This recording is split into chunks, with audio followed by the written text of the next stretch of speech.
Hi everyone, we're going to take a look at Solana today to check out how the price action is faring. Now, Bitcoin has been a little bit more bullish since the start of 2026. Okay, so Sol has been trading within this range, essentially between 145 and 120, 122, yeah, 120, 116, just dip below there. And we have this essential arc appearing at the moment. Now, it's not a cup and handle per se. We don't have the handle yet. And of course, we've had a lot of price action in this range prior to this potentially forming. But this is nonetheless an important pattern to recognize. This has a clearly definable resistance line, which the price action is attempting to break out of at the moment with support from the 1 hour 200 MA. Now, this is not particularly significant moving average, just being on the 1 hour time frame, but nonetheless it's worth paying attention to. So we could have a move up from here and have a nice breakout, and then we've got a very clear, obvious entry point on the flip side, something like that. That would be a textbook sort of play.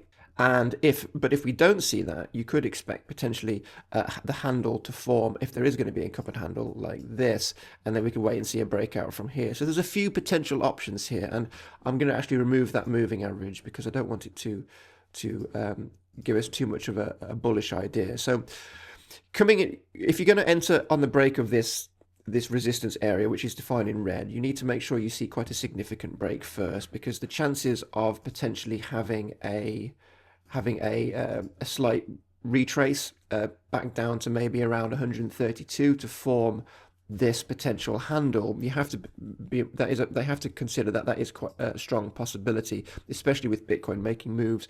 So if this is Bitcoin from the start of the year, right? So this is Bitcoin's move from the start of the year, because of course Bitcoin leads the market. And what if Bitcoin, as it approaches resistance, starts to sell off? Well, which is a normal, healthy retrace, right? Even after a bullish move, right? So we potentially could be coming back down here. So presuming we're going to get that handle, right?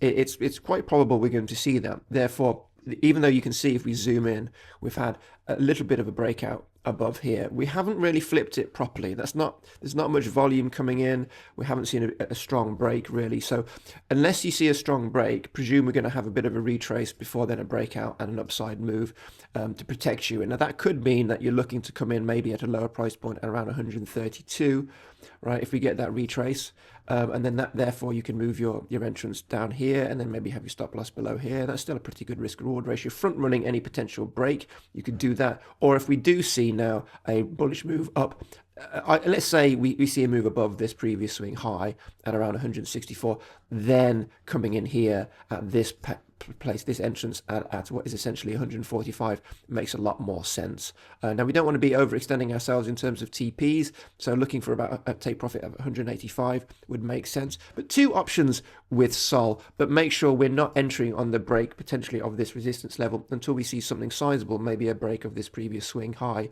to confirm the trend change. And then obviously, because this is not the sort of breakout we want to be coming in on the retest for, because it's just not significant. But this is more significant, gives us a nice retrace value, and then we can come in here. Otherwise, expect a retrace back down to around 133, and then that could be your entrance. But that's Sol.